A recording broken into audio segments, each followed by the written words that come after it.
ঢাকার ধামরাইয়ে পহেলা বৈশাখ উদযাপন উপলক্ষে ধামরাই উপজেলা বিএনপির সভাপতি আলহাজ তমিজ উদ্দিনের নেতৃত্বে আনন্দ মিছিল অনুষ্ঠিত হয়েছে।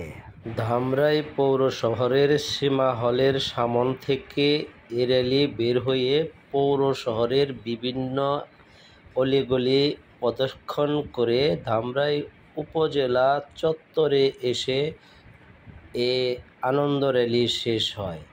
আনন্দ র্যালি শেষে ধামরাই উপজেলা বিএনপির সভাপতি আলহাজ তমিজ উদ্দিন তার সকল নেতৃবৃন্দের উদ্দেশ্যে শুভেচ্ছা বক্তব্য পেশ করেন। এ সময় ধামরাই উপজেলা বিএনপির সকল নেতৃবৃন্দ, অঙ্গ সংগঠনের সকল নেতৃবৃন্দ এ আনন্দ শোভাযাত্রায় অংশগ্রহণ করেন।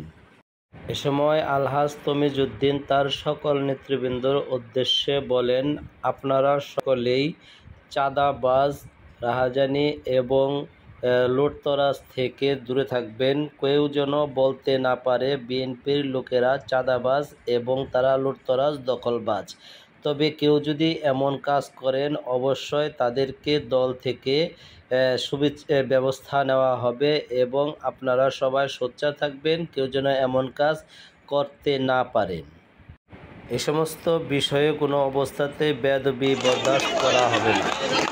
এবং অঙ্গ সংগঠনের অর্থাৎ বিএনপি পরিবারের তারপরে থানা এবং পৌর সকল সহযোদ্ধা যারা আজকের এই আমাদের বর্ণাঢ্য র্যালিতে যারা উপস্থিত আছেন তাদেরকে থাকলেও নববর্ষের শুভেচ্ছা অভিনন্দন।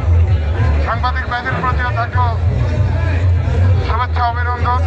এই প্রখর রোদের মধ্যে আমরা শুধু আজকে বছরের প্রথম দিন বাঙালি জাতির এই পয়লা বৈশাখে আমাদের অঙ্গীকার হোক, আবারও ঘুরে ফিরে এক জায়গাতেই আসছি যে আমার দলের যারা না বাড়াবে তারা আমার দলের কেউ না।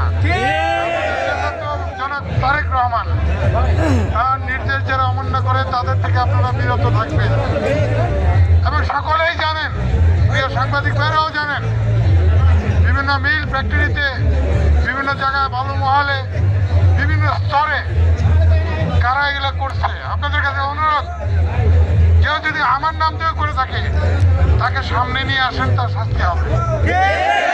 অতএব আপনারা ধামরাইয়ের মানুষ, ইলেকট্রিক মিডিয়া এবং প্রিন্ট মিডিয়ার ভাইদের কাছে বলবো যে আপনারাও কিন্তু ধামরাইয়ের মানুষ। আপনারা যদি ভাবেন একটা বেয়াদবকে আপনারা বা একটা বেয়াদবিকে আমাদের মাঝে থেকে অপকর্ম করে এগিয়ে যাবে, তাকে প্রশ্রয় দেবেন। আমি হই যেই হোক, একদিন কিন্তু আপনাদের কাছে উপর সেটা পড়বে। সব কথা পরিষ্কার বলতে পারি না, কিন্তু আপনারা আমার অতীত সকলেই জানেন। আমার অনুরোধ, বহুদিন কষ্ট করার পর, 18টি বছর কষ্ট করার পর আমাদের তো অনেক কঠিন হবে।